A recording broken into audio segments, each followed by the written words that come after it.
Guys, gusto niyo ba ng generator guys na para lang po kayo may dalang maleta? Ayan o. Kita niyo naman guys, napakadali lang po i-move ng ating generator. Wow. Meron po itong gulong. Alright. Ito po guys, ang Toyohama 7500i na mayroong maximum output capacity na 6,500 watts. Ang kagandahan po niyan guys, dual start na po yan. Meron po tayong push button at meron po tayong recall start. At para panda rin naman po yan guys, i-on lang po natin yung mga dapat po nating i-on. Okay? At kagandahan po niyan guys, digital na po yan. Dalawa po yung ating socket. Okay? Meron tayong reset na switch, meron tayong parallel na mga socket guys ha.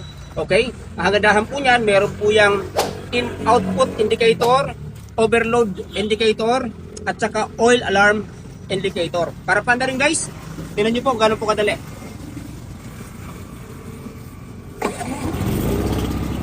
O diba guys, sa isang pindot lang guys, kaya na po natin magpaandar ng ating pong generator. Ang kagandahan po niyan guys, silent generator po to ha. Silent inverter generator. Okay, para naman i-off natin guys. Ganito lang po yan. Okay? Alright. So this time guys, ipapakita ko po sa inyo paano po paandarin yung generator natin gamit naman po itong ating recoil start. Okay? So ganito lang po siya guys. Okay. Napakadali lang guys. One click lang. Kaya sa lahat ng interesado, i-contact nyo lang po kami sa mga numbers po namin na andyan po sa uba. Nagsiship po tayo nationwide. Again, this is MJ of MJ Power Tools Trading. Hanggang sa muli.